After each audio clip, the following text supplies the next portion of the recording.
सबसे पहले बात करेंगे पहाड़ के लिए नासूर बन चुके लैंडस्लाइड की। चमोली में बद्रीनाथ हाईवे पर एक बार फिर से लैंडस्लाइड की वजह से ये बंद हो गया। यहां पर सेलंग के पास पहाड़ी से भारी भूस्खलन हुआ है। बड़े बड़े बोल्डर हाईवे पर आ गए हैं और सड़क पूरी तरह से बंद हो गई है, जिसकी वजह से नेशनल हाईवे पर हेमकुंड और बद्रीनाथ धाम जाने वाले यात्री फंसे हुए हैं। हाईवे के दोनों तरफ लंबा जाम लगा हुआ है। हालांकि प्रशासन की टीम सड़क को खोलने में जुटी हुई है, लेकिन पहाड़ी से आए बड़े बोल्डर्स को हटाने में वक्त लग सकता है। मॉनसून में बद्रीनाथ हाईवे बार बार लैंडस्लाइड होने से बंद हो रहा है। इन तीनों तस्वीरों के जरिए आप देख सकते हैं क्या हालात इस वक्त वहां पर बने हुए हैं। पहली तस्वीर जहां भूस्खलन हुआ है हाईवे पे और सड़क बंद होने की वजह से जो यात्री फंसे हुए हैं, जो परेशानी उन्हें आ रही है वो आप देख सकते हैं। और लंबा जाम, दोनों तरफ लंबी कतारें लगी हुई वाहनों की दिखाई दे रही है।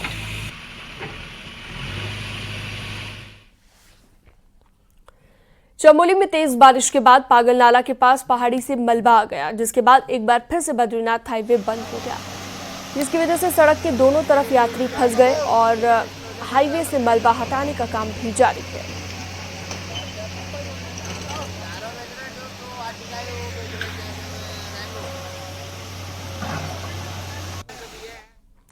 ज्योतिर्मठ क्षेत्र के पंगनों गांव को लगातार खतरा बना हुआ है। गांव के ऊपर हो रहा भूस्खलन लगातार नीचे की तरफ खिसक रहा है।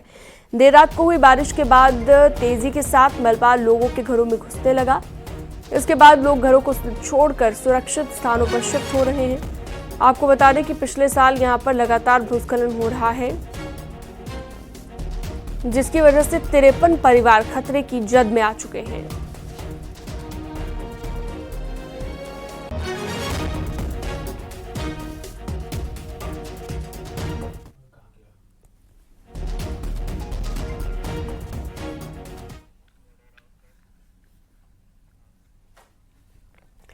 चमोली में थराली की वाण लोहागंज क्षेत्र में भारी बारिश के बाद काफी नुकसान हुआ है। तस्वीरों में आपको दिखाते हैं कि किस तरीके से लोग यहां पर अपनी जान जोखिम में डालकर बरसाती नालों को पार कर रहे हैं।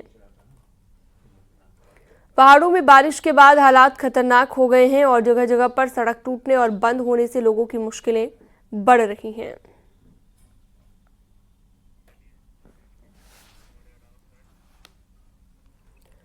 कोटद्वार समेत दुगड्डा में हो रही भारी बारिश के बाद पहाड़ियों से लगातार हाईवे पर मलबा आ रहा है, जिसके चलते हाईवे बंद हो जा रहा है और यात्रियों को 12 से 14 घंटे तक का इंतजार भी करना पड़ रहा है। 3 दिनों से लगातार हो रही बारिश की वजह से हाईवे बार बार बंद हो जा रहा है। जगह जगह पर हालात इतने खराब हैं कि यात्रियों को कई घंटों का इंतजार करना पड़ रहा है। दुगड्डा में भी इसी तरह के हालात बने हुए हैं। बड़ी संख्या में यात्री फंसे हुए हैं जो घर वापसी का इंतजार कर रहे हैं।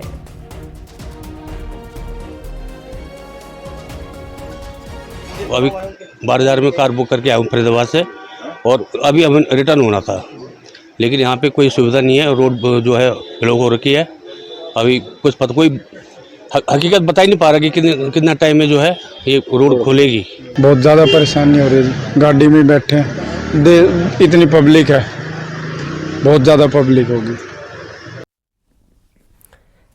चलिए सीधा रुख करते हैं। अनुपम भारद्वाज कोटद्वार से हमारे सहयोगी हमारे साथ जुड़ चुके हैं इस पर ज्यादा जानकारी के लिए। अनुपम, अभी क्या स्थिति है? बताया जा रहा है कि हाईवे बार बार बंद हो जाता है, लोगों को परेशानी होती है और यात्रियों की लंबी कतार लग जाती है। क्या कहता है प्रशासन, कब तक खोल दिया जाएगा? देखिए, ये आए दिन का ये मामला हो चुका है क्योंकि बरसात होती है और दुगड्डा से कोटद्वार के बीच का जो नेशनल हाईवे 534 है वो लगातार बंद होता जाता है। और ये 1 या 2 लैंडस्लाइड जोन नहीं है, 35 से ज़्यादा लैंडस्लाइड जोन हो चुके हैं। और हर बार जब बारिश होती है तो कहीं ना कहीं पहाड़ नई जगह से दरकता है और वहाँ पर उस तरीके से हालात बन जाते हैं, सड़क बंद हो जाती है। आज फिलहाल कल रात को बारिश नहीं हुई है तो आज जो मौसम है एनएच इस समय खुला हुआ है, लेकिन जैसे ही बारिश होती है तो अगर 1 या 2 घंटे की भी बारिश होती है तो उसके बाद जो एनएच है वो पूरी तरह से बंद हो जाता है और घंटों का इंतजार करना पड़ता है। पिछले के दिनों में हमने देखा 3 दिन से लगातार जब बारिश हो रही थी तो लोगों को पूरा एक दिन, यानी कि जो रात से इंतजार कर रहे हैं कि आज शाम से 6-7 बजे से इंतजार कर रहे हैं, रात भर एनएच नहीं खुला। उसके बाद फिर अगले दिन सुबह उठ के वो 3 बजे से लाइनों पर लग गए कि एनएच खुले तो वो वापस अपने घरों को लौटें, लेकिन उसके बावजूद 12 से 14 घंटे तक भी लोगों को इंतजार करना पड़ा। सिद्धबली चेक पोस्ट के पास, यहाँ से कोटद्वार से जो दुगड्डा जाते हैं उनको सिद्धबली चेक पोस्ट के पास रोक दिया जाता है, और दुगड्डा से जो वापसी अपने घरों को जा रहे हैं दिल्ली नोएडा, जो बाहर से आने वाले यात्री हैं वो भी लगातार फंस जाते हैं दुगड्डा में।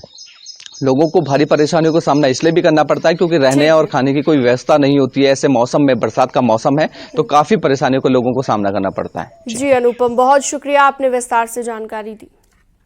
आगे बढ़ते हैं और विकासनगर की बात करते हैं। तेज बारिश के बाद बरसाती नाले यहां पर उफान पर आ गए। तस्वीरें रामगढ़ इलाके की है, जहां पर शिमला बाईपास के रपटे पर सैलाब आ गया और सैलाब के ऊपर से ही गाड़ियों की आवाजाही हो रही है। कई गाड़ियां पानी के तूफान में फंस गईं, जिसकी वजह से जाम जैसे हालात बन गए। तेज बारिश के बाद अक्सर रपटा पर सैलाब आ जाता है। काफी देर तक पानी बहता रहा, लोग परेशान हुए, हालांकि अब पानी कम हो गया है।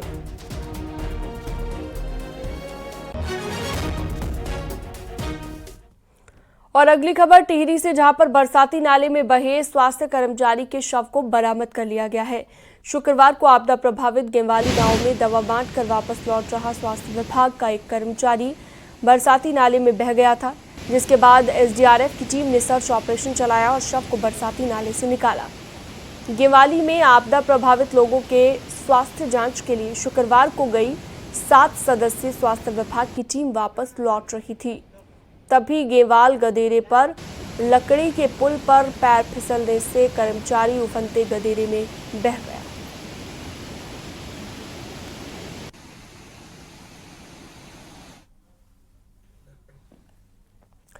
जम्मू कश्मीर विधानसभा चुनाव के लिए कांग्रेस और नेशनल कॉन्फ्रेंस के बीच गठबंधन पर सीएम पुष्कर धामी ने बड़ा हमला बोला है।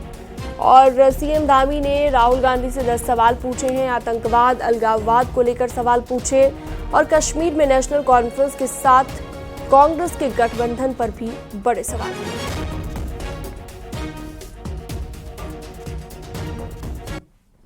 क्या कांग्रेस कश्मीर के युवाओं के बदले पाकिस्तान के साथ वार्ता करके फिर से अलगाववाद को बढ़ावा देने का समर्थन करती है? ये प्रश्न है। क्या कांग्रेस पार्टी राहुल गांधी पाकिस्तान के साथ फिर से व्यापार शुरू करने के नेशनल कॉन्फ्रेंस के निर्णय से फिर से बॉर्डर पार से आतंकवाद और इकोसिस्टम का पोषण करने का भी क्या समर्थन करते हैं? क्या कांग्रेस आतंकवाद और पत्थरबाजी की घटनाओं में जिनके परिवार के लोग शामिल रहे हैं उनको सरकारी नौकरियों में फिर से बहाल करके आतंकवाद, दहशतगर्दी और बंद के दौर को फिर से वहां पर लाने का समर्थन करते हैं? जम्मू कश्मीर में होने जा रहे विधानसभा चुनाव में कांग्रेस और नेशनल कॉन्फ्रेंस के बीच गठबंधन को लेकर उत्तराखंड के सीएम धामी और यूपी के सीएम योगी आदित्यनाथ ने एक साथ बड़ा हमला बोला। दोनों सीएम के निशाने पर है राहुल गांधी। चुनाव है तो जम्मू कश्मीर में, लेकिन असहज उत्तराखंड में कांग्रेस है। देखिए।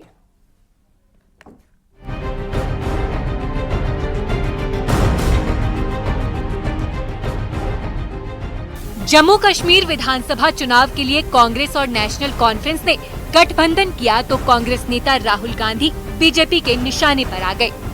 शनिवार को यूपी के मुख्यमंत्री योगी आदित्यनाथ और उत्तराखंड के मुख्यमंत्री पुष्कर सिंह धामी ने अलग अलग प्रेस कॉन्फ्रेंस में कांग्रेस के स्टैंड को आड़े हाथ लिया।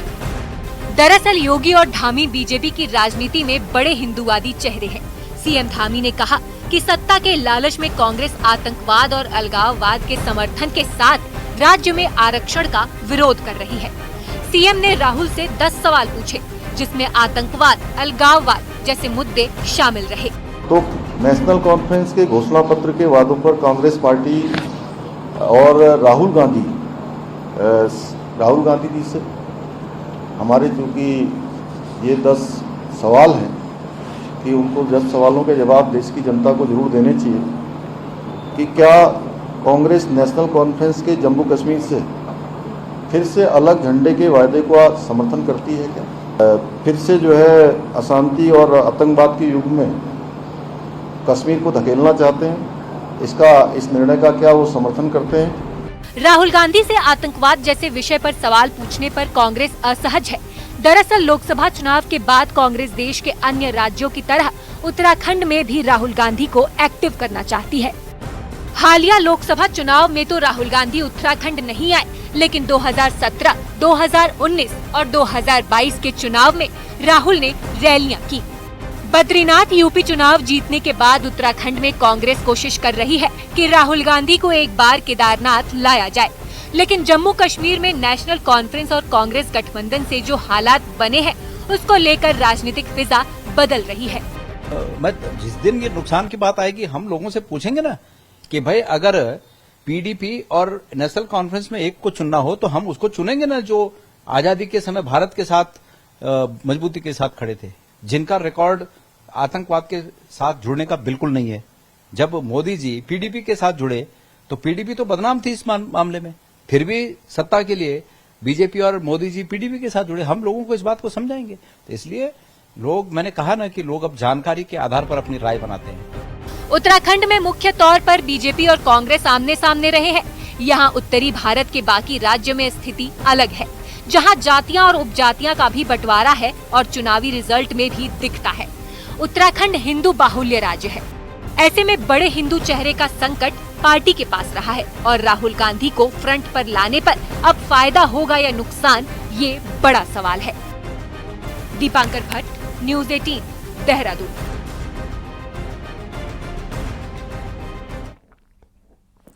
मंगलौर और बद्रीनाथ उपचुनाव में जीत के बाद कांग्रेस ने केदारनाथ सीट पर भी जीत का दम भरा है। नैनीताल पहुंचे पूर्व सीएम ने हरीश रावत की तरफ से कहा गया कि केदारनाथ में चुनाव जीतने के साथ ही 2027 का रास्ता बाबा केदार बना रहे हैं। हालांकि अरुण सिंह रावत को टिकट देने के सवाल पर हरीश रावत ने कहा कि केदारनाथ की मर्यादा के हिसाब से वहां के उम्मीदवार का चुनाव होना चाहिए। केदारनाथ हम निश्चित तौर पर जीत रहे हैं। केदार बाबा इस बार हमको आशीर्वाद देने जा रहे हैं और यहां से कांग्रेस की 2027 में जीत का रास्ता प्रशस्त करने। लेकिन मैं इतना जरूर कहना चाहता हूं कि केदारनाथ है, उसकी मर्यादा के अनुरूप ही उम्मीदवार होना चाहिए। बद्रीनाथ और मंगलौर उपचुनाव हारने के बाद बीजेपी अलर्ट मोड में है, तो वहीं आरएसएस ने भी बीजेपी को आने वाले चुनाव को जिताने के लिए सीधा जिम्मा उठा लिया है और अपने काम करने के तरीके तक को बदल दिया है। देखिए,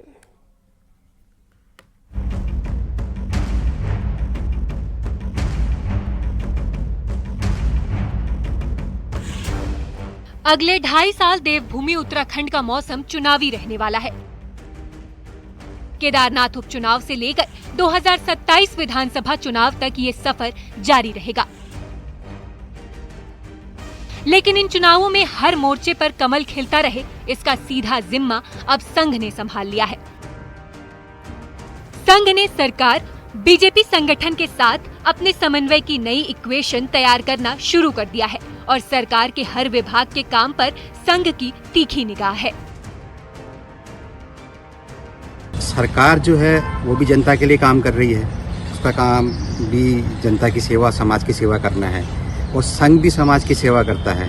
अगर दोनों मिलके कहीं पे कोई ऐसा मुद्दा आ रहा है, दोनों मिलके समाज की सेवा कर रहे हैं, जनता की सेवा कर रहे हैं, तो वो तो बहुत अच्छी बात है। जाहिर है सामाजिक काम करने वाले संघ की चिंता राजनीतिक है, इसलिए संघ की सक्रियता के सरकार में साफ दिख रही है और सरकार के अधिकारियों से लेकर मंत्री तक अब से पहले ज्यादा सक्रिय हो गए हैं। देखिए, आप देख रहे होंगे कि हमारे मुख्यमंत्री जी भी 15-16 घंटे दौरे पे रहते हैं। मैं भी, आपने देखा होगा कि मैं 70 की 70 विधानसभा में जाता हूँ। आप देख रहे होंगे कि हर हफ्ते, हर 15 दिन में दौरे में रहता हूँ और सभी मंत्री अपने अपने विभागीय कामों में लगे हैं। साफ है, संघ की चिंता यूं ही नहीं है। आने वाले भविष्य में जितने भी चुनाव होने वाले हैं, उन्हें दूसरी और तीसरी बार जीतना बीजेपी के सामने बड़ी चुनौती है। ऐसे में संघ इस चुनौती से निपटने की प्लानिंग कर चुका है। दरअसल सरकार को अगले कुछ समय में कई चुनावों का सामना करना है। पहले केदारनाथ उपचुनाव, उसके बाद निकाय और फिर पंचायत चुनाव। साल 2027 आते आते विधानसभा चुनाव भी दहलीज पर खड़े होंगे। ऐसे में संघ को समन्वय के साथ सबका विकास ही जीत का मूल मंत्र नजर आ रहा है। शैलेंद्र नेगी, न्यूज़ 18, हल्द्वानी। पूर्व सीएम हरीश रावत ने गैरसैंण सत्र को लेकर बड़े सवाल खड़े किए हैं, जहां पर नैनीताल में पूर्व मुख्यमंत्री ने कहा कि सरकार ने कई गलतियां सत्र में की हैं। हरीश रावत ने कहा कि स्पीकर द्वारा पारित नगर निकाय विधेयक को प्रवर समिति को कैसे भेजा गया। हरीश रावत ने कहा कि राज्य में आपदा, महिला सुरक्षा समेत तमाम पहाड़ के मुद्दे थे, लेकिन विधानसभा में इन पर आधा दिन भी चर्चा नहीं। स्पीकर द्वारा पारित घोषित विधेयक को प्रवर समिति को कैसे भेज सकते हैं? कोई चीज समझ में तो आए कि उसके लिए पूरी प्रक्रिया है कि नया विधेयक आएगा, पुराने विधेयक को आप निस्तेज घोषित करेंगे, वॉइड घोषित करेंगे, तब नया विधेयक लाएंगे और उस विधेयक को फिर आप प्रवर समिति को भेज सकते हैं। एक पूरी विधायी प्रक्रिया। चमोली के गोपेश्वर जिला अस्पताल में लापरवाही का आरोप लगा के दरअसल जोशीमठ के पोखनी गांव की एक महिला इलाज के लिए अस्पताल पहुंची, जहां पर डॉक्टर्स ने महिला को बताया कि उसकी बच्चेदानी में प्रॉब्लम है, जिसका ऑपरेशन जरूरी है। इसके बाद 24 अगस्त को डॉक्टरों ने ऑपरेशन शुरू कर दिया। अब परिजनों का आरोप है कि डॉक्टर ने आधा ऑपरेशन करने के बाद महिला को रेफर कर दिया, जिसके बाद परिजनों ने राज्यसभा सांसद महेंद्र भट्ट से मुलाकात की, जिसके बाद भट्ट ने महिला को हेलीकॉप्टर से देहरादून के लिए भेजा। वहीं मामले में सीएमएस का कहना है कि महिला की हालत गंभीर थी, इसलिए उसे देहरादून रेफर किया गया। मैंने हो गया था हॉस्पिटल, डॉक्टर का इनका बच्चेदानी का ऑप्शन होगा और मैं कर लूंगा ऑप्शन, क्योंकि वो छुट्टी चले गए बीच में, फिर उनका मैं कर लूंगा। आजकल उनका हो जाएगा। फिर आज देखा नतीजा ये निकला। उनको ये बताया गया मेरे बस का नहीं, डॉक्टर चीड़ फाड़ कर, उसके बाद मेरे बस का नहीं, फिर डॉक्टर चाहिए। पेशेंट था, इसमें रसौली थी पेट में, यूट्रस के पास, बच्चेदानी के पास, जिसमें जब खोला गया तब दिखाया गया कि उसमें बहुत ज्यादा वास्कुलर मतलब ब्लड बहुत ज्यादा सप्लाई हो रही है उसके अंदर। तो अगर उसको यहाँ पर छेड़ते तो ब्लीडिंग हो जाती, जिससे कि मतलब केस खराब हो सकता था। तो इसी वजह से उसको वहाँ पे एम्स के लिए रेफर किया गया। विकासनगर के भीमवाला में डाकपत्थर डिग्री कॉलेज के छात्र संगठनों के कार्यकर्ताओं के बीच विवाद मारपीट में बदल गया। बताया जा रहा है कि एबीवीपी के कुछ छात्र नेता भीमवाला क्षेत्र में छात्रों से अपने पक्ष में वोट डालने की अपील कर रहे थे। इस दौरान वहां पर दूसरे संगठन के कुछ छात्र पहुंचे, जिसके बाद दोनों पक्षों में कहासुनी हुई। कहासुनी इस कदर बढ़ गई कि मामला मारपीट में तब्दील हो गया। वहीं मारपीट में एबीवीपी की एक छात्रा और छात्र को चोटें आई हैं। पुलिस मामले की तफ्तीश में जुटी हुई है।